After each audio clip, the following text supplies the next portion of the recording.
All right. It says I am live. Sometimes I'm not. So please let me know in the chat if you can hear me and see me. And welcome to another Monday night where we can discuss things that are happening right now, especially regarding the escalation we're seeing over in Europe, as well as in the Middle East, and espionage that's happening here at home right this second. So people are chiming in with 5x5s. We got Bad Bobber, King Nothing 86, WTC, all with 5x5s. Lima Charlie Brother says USMC Devil Dog 0311. Thank you for being here. Thank you for modding.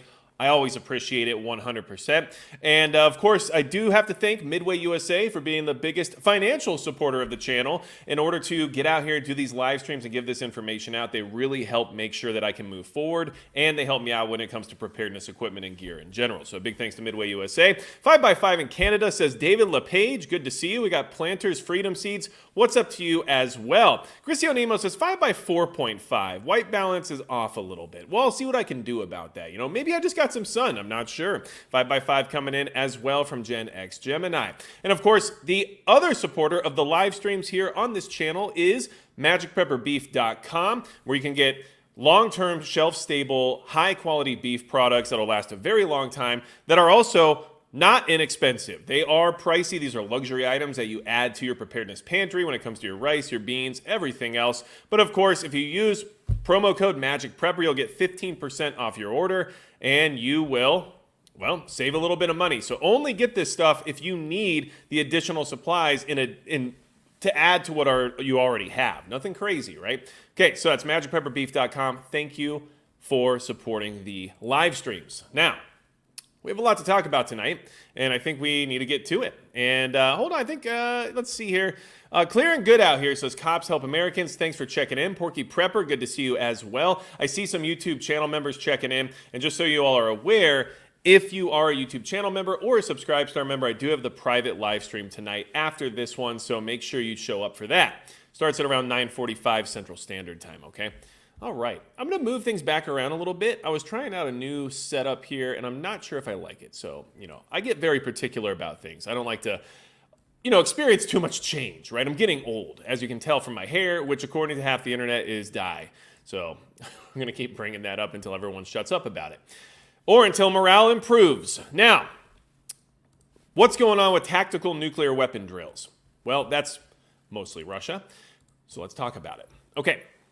Russia is announcing they're doing nuclear weapon drills after an angry exchange with Western officials. This came out today, May 6th. So this is new information and obviously a clear escalation in this whole European war scenario. Now, one thing I want to mention about this whole situation involving these nuclear drills is that we've heard this level of nuclear threat before from the Kremlin in order to probably suppress Western support of Ukraine, but this is definitely moving it forward, and there's only so much room left before these threats have to be followed up with something before everything just becomes empty, right? So be aware of that as we move forward.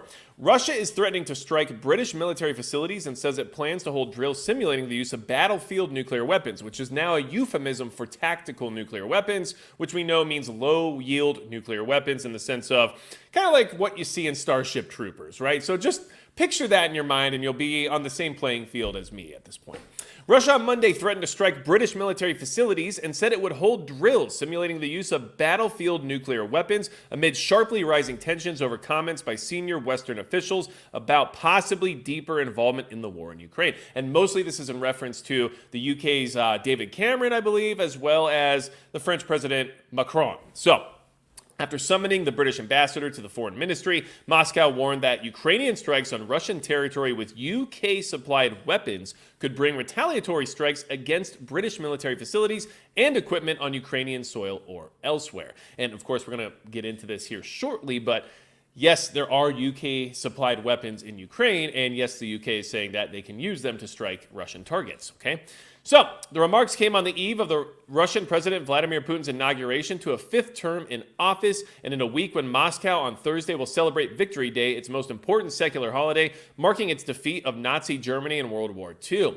The drills are a response to provocative statements and threats of a certain Western officials regarding the Russian Federation, the Defense Ministry said in a statement. It was the first time Russia has publicly announced drills involving tactical, not tacticleer. Those are actually even more advanced than tactical nuclear weapons. But although its strategic nuclear forces regularly hold exercises, tactical nuclear weapons include air bombs, warheads for short-range missiles, and artillery munitions, and are meant for use on a battlefield. They are less powerful than strategic weapons, massive warheads that arm intercontinental ballistic missiles, and are intended to obliterate entire cities. The Russian announcement was a warning to Ukraine's Western allies about becoming more deeply engaged in the two-year-old war, where the Kremlin's forces have gained an upper hand amid Ukraine's shortage of manpower and weapons. We're going to talk about that shortly as well, because it does seem that some of this strategy has been paying off in the war of attrition that we're watching right now. But I think some of our other adversaries are learning from this scenario and are likely to apply it here in the near future, which is something you should be aware of, okay? Some of Ukraine's Western partners have previously expressed concern that the conflict could spill beyond Ukraine into a war between NATO and Russia. French President Emmanuel Macron repeated last week that he doesn't exclude sending troops to Ukraine, and UK Foreign Secretary David Cameron said Kiev's forces will be able to use British long-range weapons to strike targets inside Russia. Some other NATO countries providing weapons to Kiev have balked at that possibility. Okay, so just in case you want to have a little tiny geography lesson, not that I think it's overwhelmingly important based on the fact that most of us are nowhere near there, but just to give you an idea of why this is so provocative and why this is another level of escalation in the sense of these nuclear threats that we often see from Russia. Where these drills are happening is in Rostov-on-Don, which is very close to Ukraine. So as you can see on the map right here, here is Rostov-on-Don, right here in the southern military district of Russia. And then we have it right on the border, basically, of Ukraine, especially in relation to the entire country of Russia, where these drills could be held just about anywhere. They're being held very proximal to the Ukrainian border. So that should tell you a couple things about the possibility of these drills escalating into reality rather than just being a drill. But I just wanted to kind of demonstrate how close that was to the border in order to show you that this could evolve into something much worse very quickly, okay? So, just jump back in the chat real quick. Hello, Magic from Colorado, says Justin C. I say hello to you as well. I'm in Nashville, says B. Jones. Well, I'm glad you're there because Tennessee seems like a pretty decent state in my opinion. And then we've got Loretta Hutch here. Good to see you as well. The Watchman, Robert P., David Bais. Awesome. Good people in the chat tonight. Nice to see everybody. It's been a minute for some of you, at least from me seeing you. You might have been here, but I like to try to acknowledge people when I can. So, and obviously, if you're here on the replay crew, checking in the next day in order to get this information, or maybe 5 days from now, whenever, you're the goats. I really appreciate you coming back and getting this info and watching this replay. So thank you so much for being here. Make sure you comment below. Let me know. All right. Now, why is this happening? Why is Russia getting mad? Well, we did have this statement from the UK, okay? So this is from May 3rd. United Kingdom gives Ukraine green light to use British weapons inside Russia. Okay. Ukraine can use British-supplied weapons to strike targets inside Russia, UK Foreign Secretary David Cameron stated during a May 2nd visit to Kiev. Ukraine has that right, Cameron told Reuters, just as Russia is striking inside Ukraine. You can quite understand why Ukraine feels the need to make sure it's defending itself. The British Foreign Secretary's comments represent a departure from the cautious position adopted by most of the Ukraine's Western partners over the past 2 years. Since Russia's full-scale invasion began in February 2022, the majority of countries backing Ukraine have insisted that Western weapons can only be used within Ukraine's international borders and must not be deployed against targets inside the Russian Federation. So you can see why this is an escalation. You can see why the Kremlin is reacting to this the way that they are. But we have to take note of this to realize just how much further we're getting into this quagmire of a situation when it comes to, well, decimating supplies, munitions, and, military assets. And that's what's happening over there. And it's just going to keep going and going, and everyone's going to have tit for tat until maybe the tat can no longer have the tit. I'm not sure how that works. I'm not a scientist, So that is where some of that escalation is coming from in the sense of Russia suddenly doing tactical nuclear weapon drills. I'm interested to see what that means or what that looks like, and if we'll even find out or if we'll have any of that information. If there is a nuclear demonstration of sorts, I would assume we might get visuals of it based on the fact that Russia would probably like to put that out there as propaganda, because as I said in the past, it has seemed like a lot of these nuclear threats have generally been to eliminate Western support of Ukraine, and by doing so, making it easier for Russia to take additional footholds in that territory, which has just recently happened. So be aware of that. MR says, take care of Oklahoma. Yeah, there's a lot of big storms happening right now is what I'm hearing. So make sure you guys are prepared and you're safe. And then make sure you have some way of calling for help nearby. So if you have a radio and your phone, I would just have them in your pockets and ready to deploy in case you need to reach out for help. Maybe you get trapped or something like that, right? Worst case scenario, you need to be able to call for help from there. Okay, so just throwing that out there. Now, let's see here. We also know that part of this escalation is due to the fact that Ukraine is already targeting Crimea. And Crimea has been a red line for quite a while now, right? But Crimea is being targeted by US-made weapons at this point in time. Now we have the UK chiming in that Ukraine can use UK-made weapons in order to target Crimea and other parts of what is now considered to be Russia. And, well, there's a good chance that they're going to try to take out the Crimean Bridge. And that's been a lot of the speculation here over the last few months. And of course, now we have all these things happening kind of all at once. And obviously, and most easily predicted in the month of May, right? So like everything is just kind of working the way you would expect when it comes to spring. And then of course, everything moving forward into the summer. I think we can expect a pretty hot summer here. So the Kremlin says says Ukraine targeting forces in Crimea with U.S.-made mobile missiles. This is from May 4th. And if you're new here, make sure you subscribe if you want to get this information on a weekly basis where we have these conversations, but also make sure you're aware of the fact that I generally only talk about things that have happened within the last 7 days. And if we go further back than that, it's only to frame context around the information that we're talking about and in order to provide a wider perspective as to what's actually happening, okay? So just wanted to mention that in case somebody's new here. And if you're new, check it in the chat. People here are very cool. They will welcome you, and they will help you with any preparedness questions you might have. So, Ukraine is using recently acquired and U.S.-made supplied mobile surface-to-surface missile systems to target Russian military assets in the occupied Crimean Peninsula, the Kremlin said Saturday. Ukrainian troops launched 4 of the tactical ATACMS missiles Friday night into Saturday morning, which were intercepted and shot down by Russia's air defense system, the Russian Defense Ministry said in a Telegram post. They said the attacks targeted Russian training facilities in Crimea and are the second use of U.S.-made portable missile systems in about 5 days.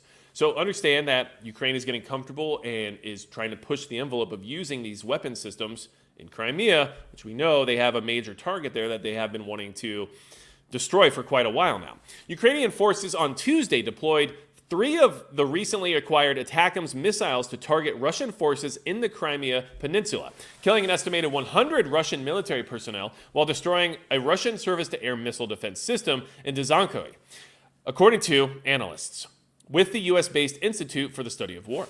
Okay. Now, one thing I just want to touch on real quick, which is right here in the article. Lockheed Martin subsidiary Ling Temco Vought designed and manufactures the Army tactical missile system that commonly is referred to as ATACMS. The system is designed to give military commanders on the ground immediate firepower to reshape the battle space, according to the manufacturer. Now, that's just something I want everyone to remember as we go through these conversations regarding modern warfare and everything that's happening in the world right now, because these major weapons manufacturers are making a lot of money right now. A lot of money. And for them, the most profitable scenario would be a continual meat grinder, a continual war of attrition, where they have to continually supply more and more munitions of the expensive variety. And as of right now, a lot of their stuff's being used, which means it has to be replenished, which means they have cash flow.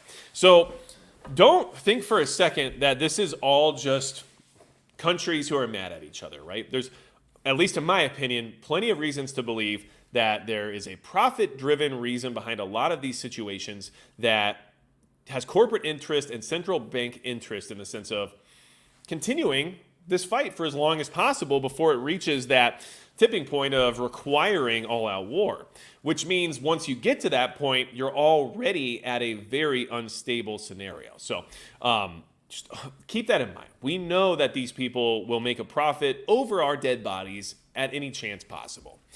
So, let's see here. We need to shift our economy if we're going to be poking the big bear like this, says Jim McKay.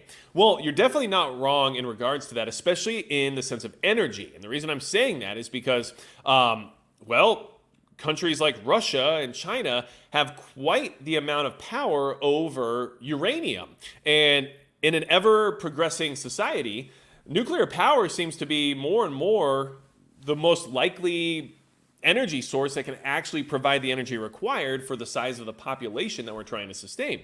And if they have the components required for that energy and they can cut you off from it, well, that does cause some major issues. So keep that in mind. And don't forget who sold a lot of our uranium assets to Russia quite some time ago.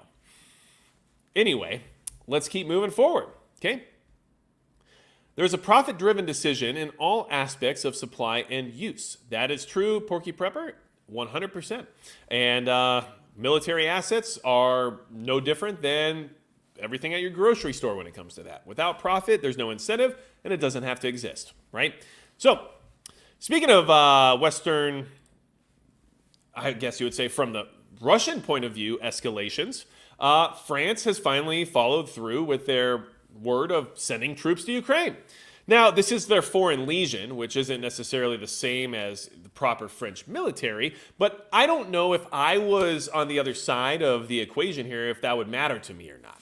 I don't think I would necessarily differentiate it, and I don't think I would say, oh, well, it's just like a part of their military that's not as formal. So I guess we'll just let it slide, right? I'm not really sure if that's how these things work. But what it does do is help to quell any, let's just say, disagreement on the home front, right?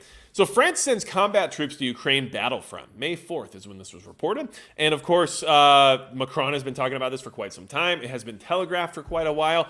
And now it's happening. So just remember this as we go through these weekly conversations and we talk about some of these things before they occur. Remember that often the things that we discuss that are being said might happen in the future by these leaders in our world do actually happen. It just takes more time than you maybe expected, but eventually they do happen. And that's problematic based on what some of these people are literally saying now, right? So anyway, France has sent its first troops officially to Ukraine.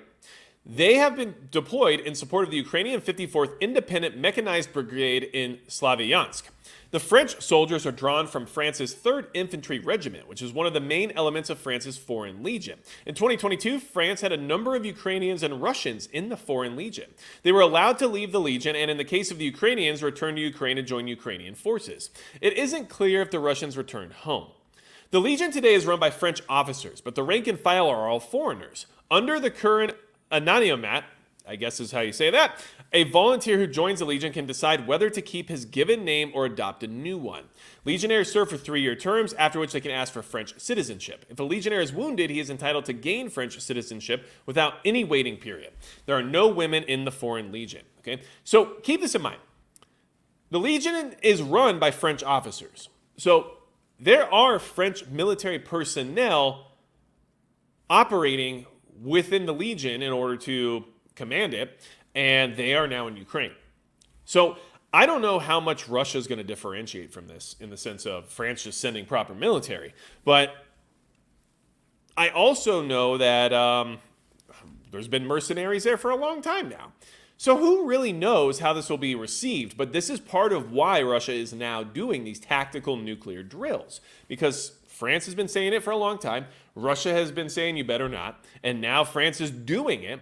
So Russia is saying, well, we said you shouldn't do this, so now we're going to show you what we might have to do.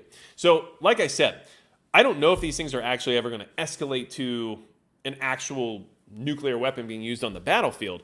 But the more of this that happens, the less leeway there is for someone to not follow through with what they're saying. So if France says we're not opposed to sending troops, and then they actually send troops, and Russia says, hey, if you send troops, we might start trying to figure out how to use tactical nuclear weapons on the battlefield, and then France says, well, if you do that, we're going to do this. Well, at what point does Russia just have to use a nuclear weapon on the battlefield, right? In order to not lose all of their support or lose any of the concept of actually pushing back against NATO if push comes to shove, right? And also, all these guys in the Foreign Legion, looks like they're set up with HK 416s, right? So, I mean, hey, if you want to get a 416 and you can't afford one, I mean, there you go. French Foreign Legion might be for you. Not for me. Okay, so this is also in response to the fact that Russia has been gaining ground in Ukraine. And most of the blame for that is being placed on Western nations for not supporting Ukraine further. Yes, we just passed a $96 billion military aid bundle, right, which was mostly for Ukraine and then partially for Israel and then other things, of course, like involving the TikTok ban and things of that nature. But they're not getting what they need to beat Russia. So they're just using up all the equipment and all the funding and then slowly losing ground instead of quickly losing ground. And that's what's happening. It's not what I am asking for. It's not what I want to have happening. I don't want any country to lose their territory via invasion. But I also know that this is what happens when a better funded, superior force invades. And unless there's additional intervention, I don't know what happens after that. But that's not necessarily my place to say because, in all honesty, we got a lot of our own problems. And we also know that waving foreign flags in the House of Representatives is unacceptable here in this country. So a lot of weird things going on when it comes to how to deal with supporting things in a way that doesn't just completely ruin ourselves in the meantime because of lack of an economy. But anyway, Russia claims control over Eastern Ukrainian town as rocket strikes kill 3. This is from May 5th, so just yesterday. All right. Russian forces say they have claimed control over an eastern Ukrainian town whose defenses they had broken through about 2 weeks ago, as Russian rockets killed at least 3 people in eastern villages. Kiev had no immediate comment about Russia's claim on May 5th to have captured Ocheretine, a town with a pre-war population of about 3,700, but which has been left largely in ruins by the fighting. If confirmed, however, it would be the latest in a series of battlefield setbacks for Ukrainian forces, who have struggled to hold back a Russian offensive while also grappling with shortages of men and ammunition. The violence came as Ukrainian Orthodox believers marked the third Easter since the Russian invasion by gathering in Kiev's main cathedral and other churches around the country. In a video posted to Telegram and his website, President Vladimir Zelensky called on Ukrainians to unite in prayer. Okay? Now, this is another example of Russian advancement. And so it's not looking good in the sense of Ukraine being able to repel this invasion, but it's also definitely not looking good in the sense of them being able to take back occupied territory. So what happens after you get desperate, right? You start to make rash decisions. You start to get, let's just say, a little bit impatient. So who knows what kind of actions they're going to start taking now. We've seen them use drone strikes on Russian oil refineries within Russian territory and things of that nature. Now they're using these missile systems in Crimea. They're also getting the green light to use UK-provided weapon systems. So things are only going to get dicier the longer this goes on. And I know it's taking a long time when it comes to a day-to-day grind of being force-fed some of this information, but in the grand scheme of things, 10 years from now, we might look back and be like, man, those 6 years of the Russian-Ukrainian conflict were intense and a lot of things happened. Whereas, right now saying 2 years sounds like a long time, right? But it's just kind of how it works when it comes to relativity, right? So, let's see here. I'm trying to figure out, there is somewhere else here where they talk about basically what happens if they can't get any support, okay? In Washington, the White House's national security advisor said Russia was still expected to advance further in the coming period because you can't instantly flip the switch. But speaking to the Financial Times on May 4th, Jake Sullivan also said that Kiev would have the capacity to hold the line and to ensure Ukraine withstands the Russian assault over the course of 2024. Well, they've been told that before. We've said that before. We've sent money and weapons and everything else before, and they're not holding the line now. So what would it take for them to now hold the line, even though that line is further being advanced in Russia's favor?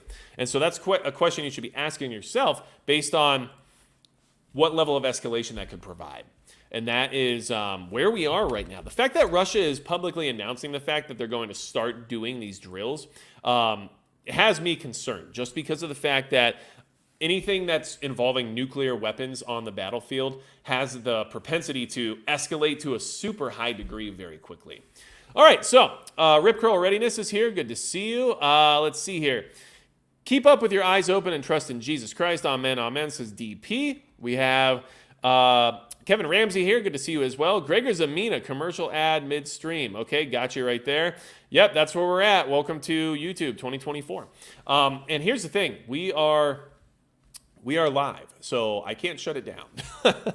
Warrior for Christ, good to see you. All right, so anyway, it was an adult diaper commercial. Well, that is because they're really trying to promote Joe Biden's campaign. So remember, if you need those, you know who to call.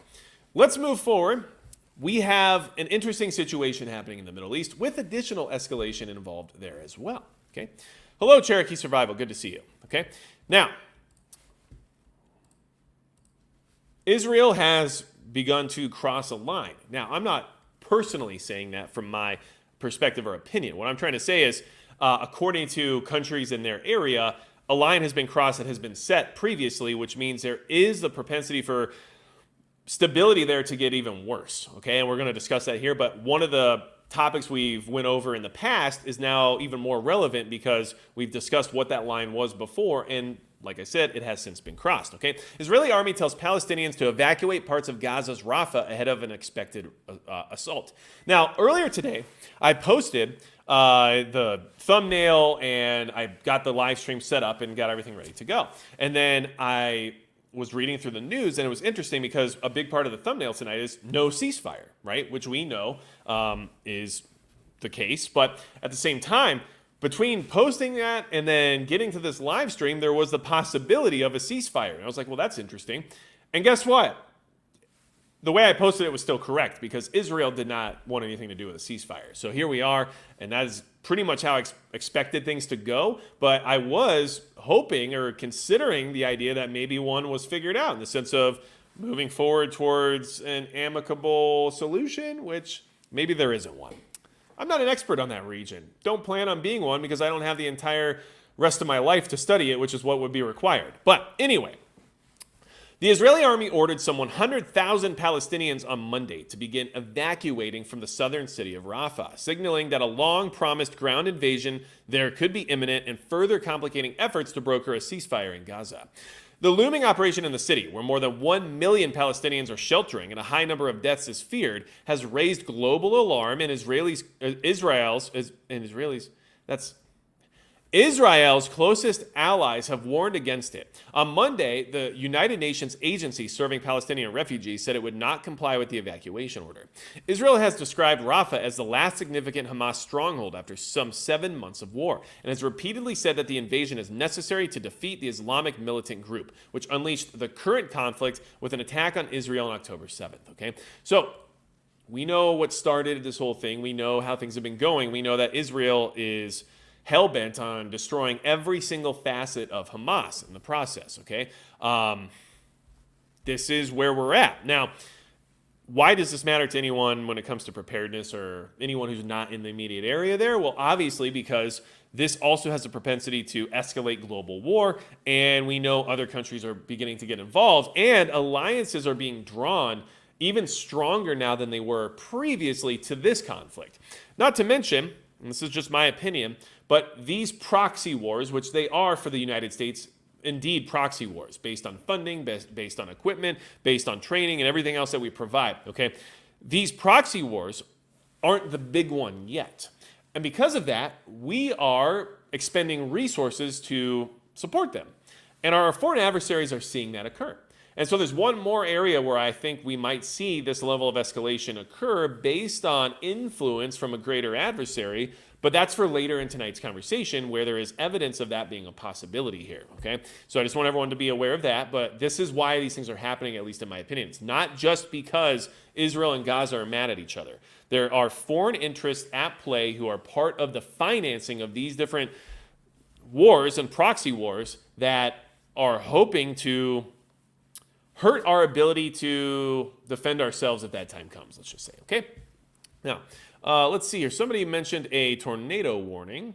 10 tornado warnings at the moment, says Charlie Whiskey. So if you are in an area that is prone to severe weather and you're aware of the weather being bad in your area right this second, make sure you look to see if you are in a warning area, because these tornadoes have been very intense, at least from what I've seen recently, and you got to make sure you're safe. So I'd rather you be safe and watching what's happening weather-wise in your area than watching this live stream right now. You can always come back on another day and get this information, but that's the stuff that we actually need to be worried about happening to us right this second, right? Severe weather is real. Prepper Now, good to see you. I'm very glad you're here. Thanks for being here, okay?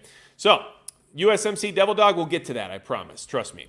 So, basically, Lieutenant Colonel Nadav Shoshani, an army spokesman, said some 100,000 people were being ordered to move to a nearby Israel-declared humanitarian zone called Muwasi, a makeshift camp of tents where along the coast hundreds of thousands of Palestinians have sought safety and live in squalid conditions, okay? Shoshani said Israel was preparing a limited scope operation. It would not say whether this was the beginning of a broader invasion of the city. Israel never formally announced the launch of its current ground invasion in Gaza. Okay, so that's what's happening in the sense of them trying to evacuate people.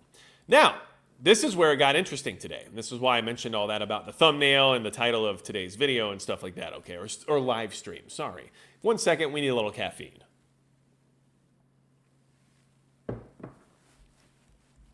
Excellent. Okay, so Hamas said they approved the framework for a ceasefire agreement with Israel. Now, this framework was developed by Qatar and Egypt, and Israel remained silent, okay? So when this came out today, this was at, let's see here, 1:21 Eastern time was when it was fully updated and posted, okay? So just keep that in mind. 1:21 today Eastern time, that came out, all right? Hamas has agreed to a ceasefire agreement framework put forward by Egypt and Qatar. And also remember those two players because Egypt will come in handy here momentarily as well. The terrorist group announced in a Monday statement. The White House and State Department could not confirm the agreement as of press time, but a Hamas spokesperson confirmed it to Fox News Digital. Israel has not announced its stance on the framework. If it is approved, however, it would bring an extended pause to the fighting that has raged in Gaza for 7 months. First off, I just want to mention this. This is from Fox News, right? So Hamas has agreed to a ceasefire agreement. The terrorist group announced in a Monday statement, okay? Publicly acknowledging Hamas as a terrorist group. And then also letting you know that they've got a spokesperson of said terrorist group on speed dial that can confirm these things to Fox News Digital. So I don't know how that works, right? Like how does that work? Like, hey, you know, are the drug cartels, you know, bringing any more fentanyl in anytime soon? Like, oh, well, let me call a guy real quick. Yeah, they said they are. Oh, okay, well, thanks for letting me know, right? Like, so there's no conflict of interest there or anything problematic. I don't know. I'm just throwing it out there. Anyway, okay. The fighter brother Ismail Haniyeh, head of the political bureau of the Hamas movement, had a phone call with the Qatari Prime Minister, Sheikh Mohammed bin Abdul Rahman Al Thani, and with the Egyptian Minister of Intelligence, Mr. Abbas Kamel, and informed them of the Hamas movement's approval of their proposal regarding the ceasefire agreement, the Hamas statement reads, okay? So, the Hamas agreement comes just as Israel appeared to be preparing for a ground assault on Rafa, the final stronghold of Hamas in Gaza. The city is also playing host to more than 1 million Gazans displaced from the north. Like I said, don't forget, this was 1:21 Eastern time is when this was posted, okay? And then, immediately thereafter, Israel began targeted strikes against Hamas in Rafa, okay? And that was from 3:45. So about 2 hours and 20 minutes later, Israel started going in. And so the ceasefire did not work out. And of course, Hamas agreed to it. But Think about the reasons behind that. First off, maybe it's because they knew it would make them look like the good guys in this situation, and they knew Israel wasn't going to agree to any ceasefire anyway, so it didn't really matter. And then don't forget, there's also the scenario of Egypt and Qatar being the ones who brokered it. Well, Egypt and Qatar have their ties, of course, and I just think of it as the same as if the United States and France brokered a ceasefire between Russia and Ukraine. And Ukraine was like, yeah, we agree to it. And then Russia just didn't say anything and kept fighting. Would anyone be surprised? Well, of course not. So that's basically the same idea as what happened here. But just wanted to point that out. There was no ceasefire. I don't think Israel's looking for a ceasefire. Okay? The Israeli Defense Forces have begun conducting what it describes as targeted strikes against Hamas operatives in eastern Rafa, a city located in the southern Gaza Strip where more than 1 million civilians from other parts of Gaza are sheltering.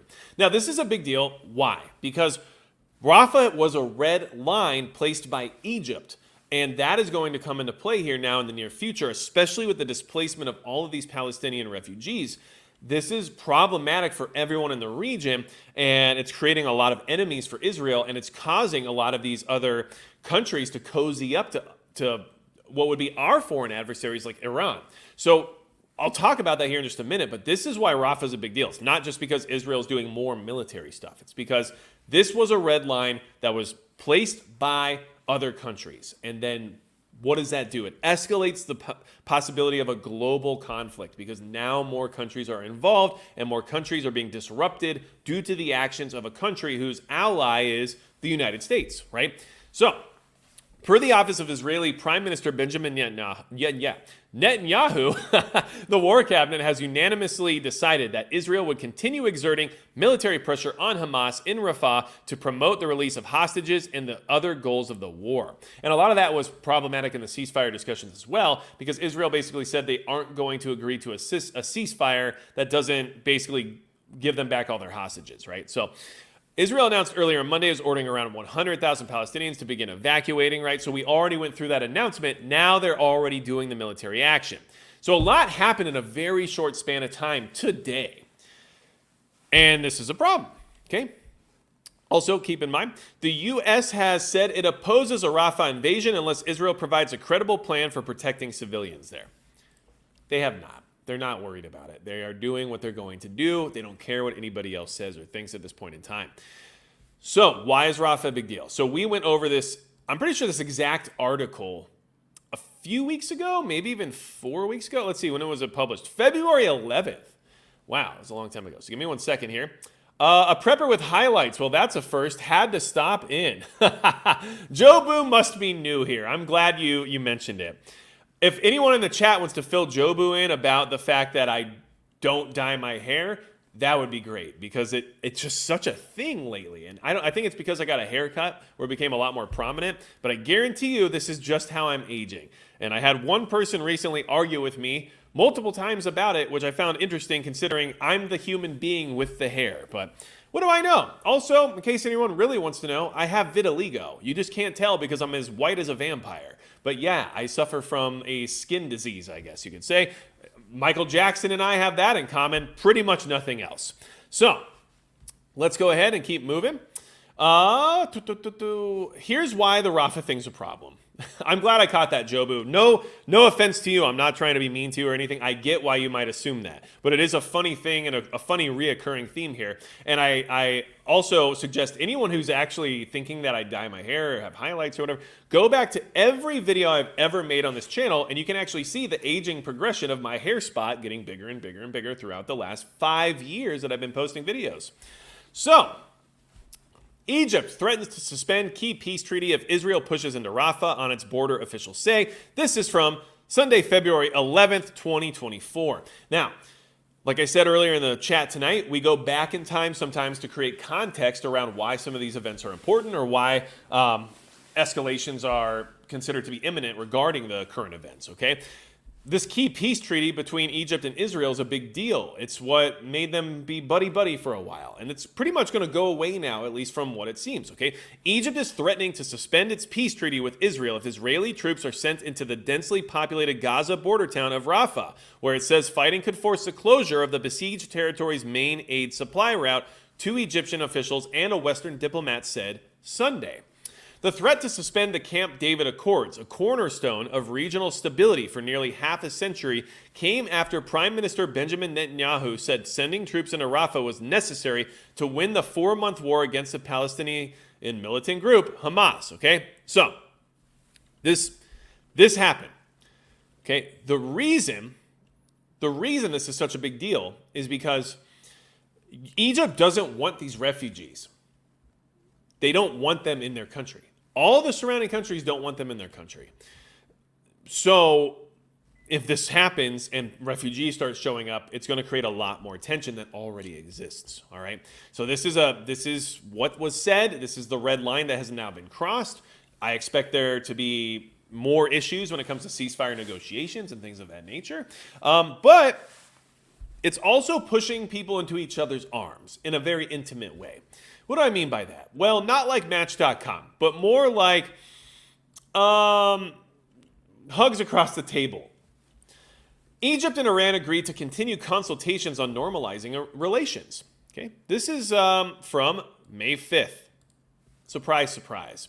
So Iran is behind Hamas. Iran is behind all the little proxy units that are in the Middle East right now. We also know Iran is buddy-buddy with Russia.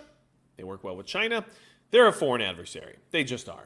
Anyone who chants death to America, sorry, pretty much a foreign adversary. In my book, don't care if you don't think so. Now, and of course, I don't apply a blanket statement to every single civilian living in a country. Don't get me wrong. We all know governments are the ones who make enemies. Anyway, okay, this is a problem because now these maneuvers happening in Gaza and everything else are creating stronger relationships between foreign adversaries and other countries who might not have been necessarily a foreign adversary otherwise.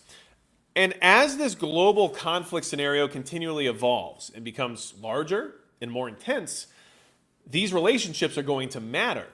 And these relationships are going to, well, eventually find themselves being more attracted to one side or the other based on historical context, right? So, Egyptian Foreign Minister Sameh Shakri and his Iranian counterpart Hossein Amir Abdollahian, I really screwed that one up, met on Saturday on the sidelines of the 15th Annual Islamic Summit Conference of the Organization of Islamic Cooperation in Banjul, where they discussed bilateral relations and the war in Gaza.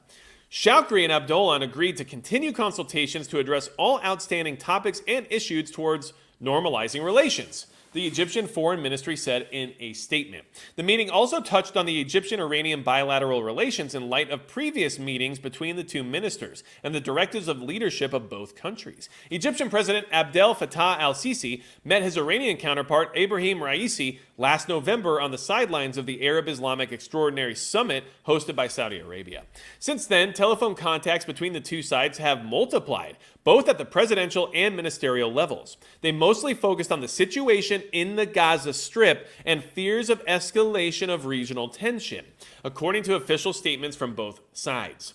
Developments in the region necessitate meetings between Egypt and Iran to follow up on decisions taken in previous summits, especially with regard to bilateral relations. Ali Al-Hefneh, Egypt's former ambassador to China and former deputy foreign minister, told Al-Sharq Al-Awsat. That one was really tripping me up, okay? So, according to Egyptian Foreign Ministry spokesman Ahmed Abu Zaid, Shawkri and Abdollahian's meeting on Saturday addressed key issues of the Islamic Summit agenda. The two ministers agreed on the importance of bolstering unity among Islamic countries amid immense challenges, the spokesman said. Okay? So, keep in mind, these relationships are getting stronger because of the military activities in Gaza right now and are alienating our ability to negotiate or even make agreements with some of these countries, okay? And that's problematic moving forward. Like I said, this is a global situation that just hasn't touched you here at home yet. And maybe it has in some ways, but you just haven't realized that it was part of the entire puzzle, right? So when it comes to things like weaponized fentanyl distribution, when it comes to cyber attacks on water utilities, when it comes to all kinds of different security breaches, like our southern border, per se. All of those things are part of this giant global escalation puzzle, but we're just not recognizing it as warfare yet because it doesn't have the same dramatic visions of or visuals of what we see in places like Ukraine and Gaza right now. Okay, so let's see here. I'm trying to get back in the chat here for a little bit. Devil Dog Prepper, good to see you. Yardbirds, good to see you as well. Enemies of their enemies. Exactly. That is a big part of the issue. We've got losers in Michigan saying that. Yes, you do. And they're not just in Michigan, unfortunately. But you know what? It's a big problem we have because it's inorganic, created by design division. And it's the biggest weapon being used against the American people to this date. And part of this unfettered immigration mixed with refugee placement programs and things of that nature, part of that is understanding that these divisions and these cultural separations would eventually exist, right? Especially once numbers reached a critical level. And that's now being used as a wedge to divide Americans further and further apart from each other. And that's a problem because it's a tactic being used by our enemies. It's not just Americans who are less informed or ignorant or whatever else. They're being manipulated, right? And for people who are more awake to the scenarios that are occurring in the world, it's easier to separate yourself from some of that. But it's also, I mean, personally, I'm affected by it personally. Like, I'm not going to try to lie and act like I have the righteousness to completely remove myself from those equations. I get mad and I get opinionated about a lot of the things that are happening in our country right now, even understanding the fact that they are measures of division and weapons being used against me in order to make me less patriotic, I guess, or less American, or whatever it is that their goal is, right? And I still get emotionally invested at times because of what is actually happening to us, right? So of course I get upset, but I also try to remember that it's by design. It's not everyone's fault that they're susceptible to manipulation, right? There are people who just don't have the capacity to remove themselves from that level of interference. But it's unfortunate when they find themselves on what I assume will likely eventually be the wrong side of history. But we won't know until the future exists, right? Let's see here. Magic Pepper is a poster child for not staring at your food in a microwave. I guess, yeah. I'll take it. Let's see here. Desert 1776, 13 federal judges sent Colombia a letter saying no one from there will be offered a clerkship. Actions have consequences. Interesting. Well,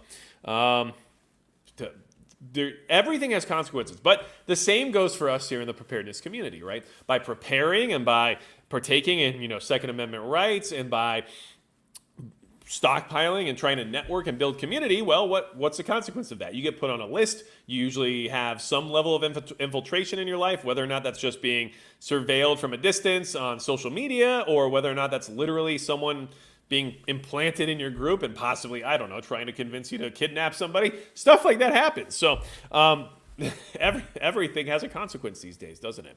So now what about this whole espionage thing? Because we talked about the imminent tactical nuclear weapon drills via Russia. We talked about the no ceasefire existence and the fact that whole situation is escalating into another brand of warfare. Let's talk about espionage that's happening here in the United States and how our foreign adversaries are involved in it. So we just talked about Egypt and Iran getting together and getting more buddy-buddy and trying to cooperate further, right? Well, guess what? This is why that's problematic, okay? As China and Iran hunt for dissidents in the U.S., the FBI is racing to counter the threat. Updated May 5th, 2024. Hunting for dissidents, yes, they are. Both countries, okay? Which is obviously not allowed to happen here in the United States, but here we are, okay? So, Washington.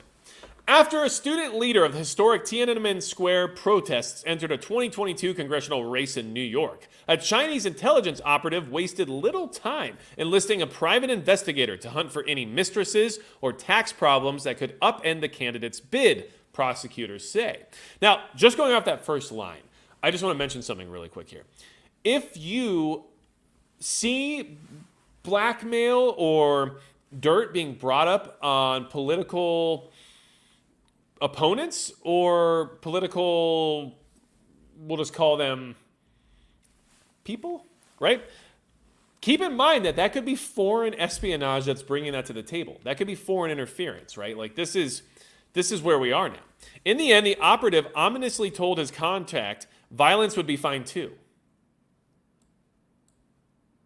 This is happening in the United States from China and Iran, right? If you think they're doing this to their own dissidents, which, by the way, a lot of times are American citizens, which means they're doing it to Americans, what do you think they'd be willing to do to anyone? Okay. As an Iranian journalist and activist living in exile in the United States aired criticism of Iran's human rights abuses, Tehran was listening too.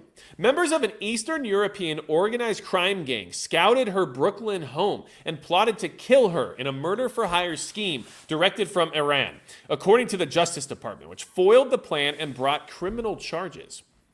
The episodes reflect the extreme measures taken by countries like China and Iran to intimidate, harass, and sometimes plot attacks against political opponents and activists who live in the United States. They show the frightening consequences that geopolitical tensions can have for ordinary citizens, as governments historically intolerant of dissent inside their own borders are increasingly keeping a threatening watch on those who speak out thousands of miles away.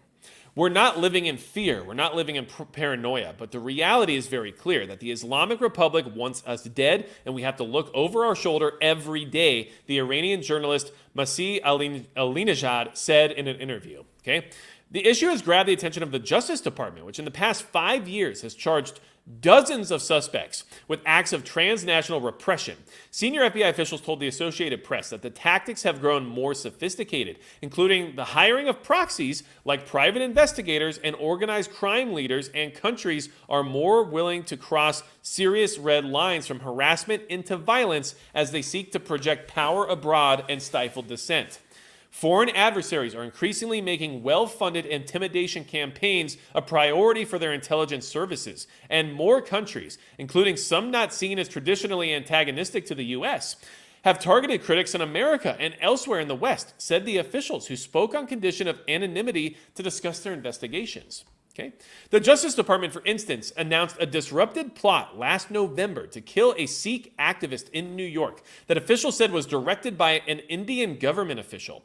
Rwanda kidnapped Paul Rasobagina of Hotel Rwanda fame from Texas and returned him to the country before releasing him. And Saudi Arabia has harassed critics online and in person, the FBI has said. So, not only do we have espionage regarding, military and government officials, but we have espionage on American citizens or even just people who are living in the United States. And they're doing it in person, either via proxy or their own units or whatever it might be.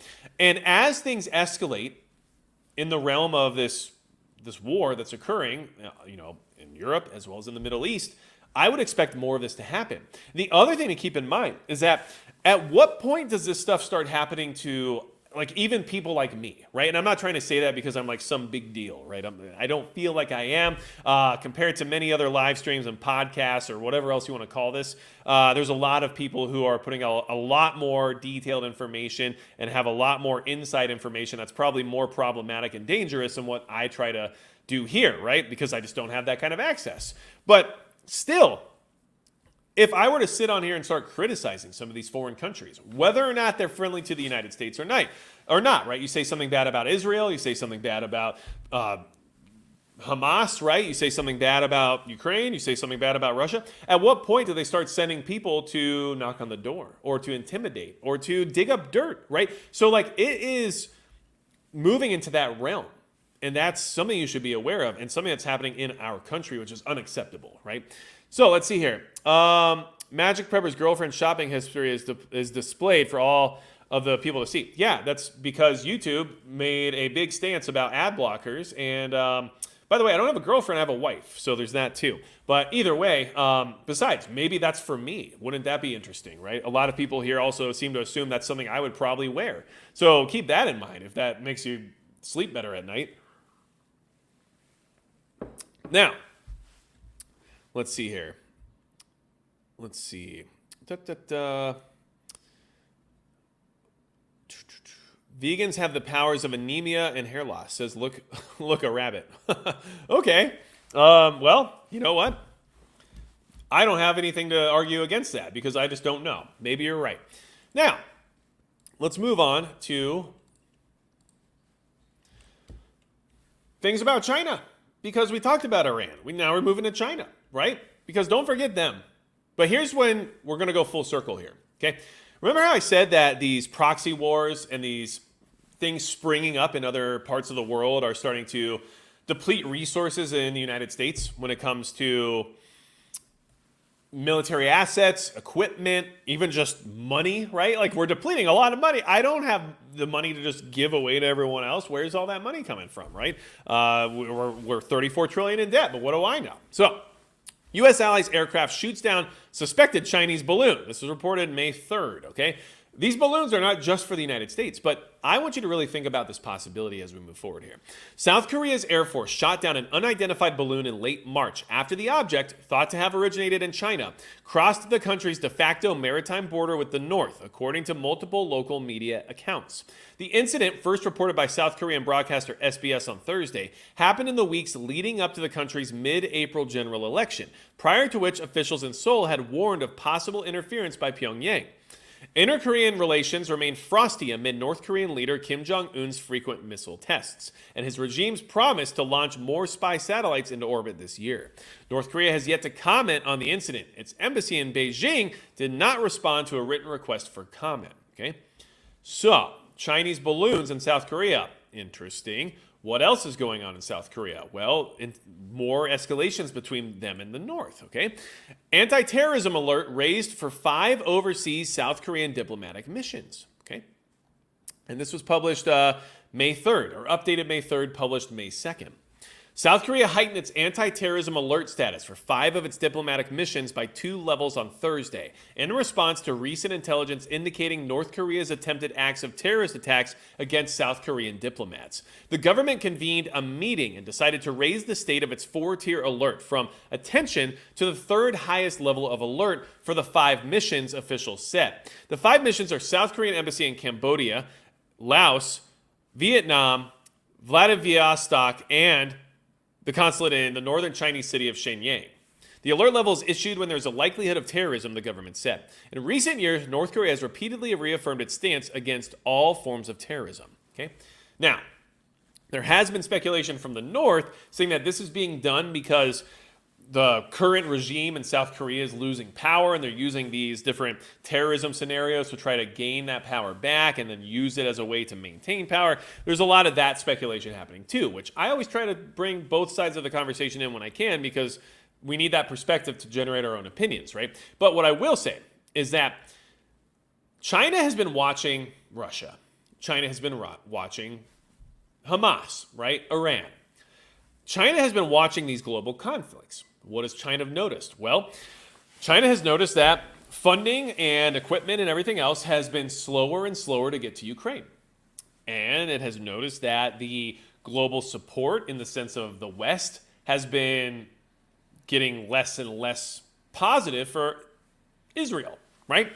So what China has been able to study and learn quite a bit from, I'm sure by now, is the fact that this is not a sustainable method for the West, especially the United States. Because even though we're funding Ukraine, even though we're equipping Ukraine, even though we're giving them ammunition and missiles and all kinds of support, Ukraine is still losing ground, right? So it's not actually effective. The only thing it's effective at least at this point in time, is depleting resources. And then Israel is being funded and equipped. And we're also building ports, floating ports and everything else over in Gaza now. And so we're straining more resources and we're spreading out our fleet and we're doing all kinds of stuff on the global scale. So all China has to do in order to accomplish their goals is instigate more conflict, which between North and South Korea would be very easy to do. And we have these tensions rising. We have spy balloons coming in. We have North Korea threatening missiles on a regular basis. We have terrorism alerts now going through all their different embassies based on a North Korean threat of their embassies. All kinds of things, which, by the way, anything, especially because one of those embassies is where? Oh yeah, in China. Anything can be done by China and then blamed on North Korea without a second thought, because North Korea just has to take marching orders from China or else they completely collapse. So there's a good reason to assume you might see some additional conflict and escalation between North and South Korea at any point in time, where we have a gigantic military presence, where North Korea is a nuclear power, where we have a very minimal amount of space between North Korea's conventional weapons and Seoul, South Korea, right? So if there was to be a conflict escalation in that region, guess what would happen? A lot more resources would be depleted. We have a large military presence there. We would have to beef it up. We would have to supply it. We'd have to maintain that supply. We would have to ensure that the North could not impede through the DMZ. And then guess what? North Korea has one of the largest armies on the planet. So they can just throw bodies at it. They know they're not going to be able to take on South Korea and the United States. But you know what they can do? They can create attrition and they can deplete resources. And so I would, at this point in time, just based on all the different escalations occurring and based on everything else that I'm watching and trying to digest, it wouldn't surprise me if we were to see a conflict between North and South Korea develop, even at a proxy level, before anything even happens with Taiwan. It's quite possible, because guess what? If that happens, our focus is now divided to 3 major conflict zones, all of which are not Taiwan. Which means China finally has the opportunity and the breathing room to move forward when it comes to what they want to do in the South Pacific. And could we afford to do anything about it at that point in time, right? So these are just considerations to make. And in my opinion, and in the opinion of many others in the community, the closer we get to November, the more this is going to get crazier, right? Like the more escalation you should expect, and the hotter everything's going to get. So these are just my ideas, I guess, based on research. And it's just what I'm currently witnessing. So if these are my observations, I'm just sharing them with you based on these events that are occurring right now. So listen, we are about to jump into the private live stream here at 9:45 Central Standard Time. So if you are a YouTube channel member or a Subscribestar member, you know where to find the links. They're on the community tab on my channel page or on the Subscribestar main page. If you are not one of those members, you are more certainly welcome to join and be part of the private live chat tonight. I just put the Subscribestar link in the live chat. It'll be in the description as well. And then don't forget, if you want to be a channel member on YouTube, you just click the join button down below and you will jump in, and now you can be part of the private live streams and come hang out and just chat. I don't put anything regarding this information we talked about tonight behind a paywall, so there will be nothing there in the sense of pertinent current event information. It'll all just be casual conversation, Q&A type stuff, hanging out, me probably venting about stuff, who knows, right? But either way, if you want to do that, feel free to, but the best way to support the channel is just to watch the videos. And by doing that, I appreciate it. And if you want to hit the thumbs up, that helps a lot too. Obviously, subscribing and all those things are free. And I appreciate everyone who shows up to these live conversations. I find them to be beneficial for me because it helps force me to develop further opinions and timelines, and also generate more strategies regarding preparedness, but also hopefully helpful for you all as well, so that as a community we can be on the same page, right? So that's my goal here. And if I'm not meeting my goal, feel free to let me know about that too, because you know what? I'm doing the best I can, but sometimes I might drop the ball. So I'm open to criticism, and I'm open to changing things up if need be. So, hey, Prepper Now, you're a class act as well. And if you guys don't know, Prepper Now has a great channel. Make sure you check him out. He does a lot of good current event topic updates as well, and he has a good perspective, and I quite like it. So make sure you check out Prepper Now's channel. I love you too, Chris Hollingsworth. You're awesome. MacGyver Preppin', I appreciate you as well. Make sure you do that tornado watch party. And anyone who's in the path of these storms, please be careful. Please be safe, and make sure you have a plan for what you'll do if you are in the direct hit zone or in the aftermath of a hit. Make sure you actually know exactly what it is you're going to do thereafter, right? Don't be confused and in a panic when you have to make some of the most important decisions you might have to make of your entire life, right? So, been jamming, love your gun vids. Well, I appreciate that because not everybody does. So Thank you. That's awesome. All right, anything else y'all need from me, go to magicprepper.com, and that's going to be it for Magic Prepper.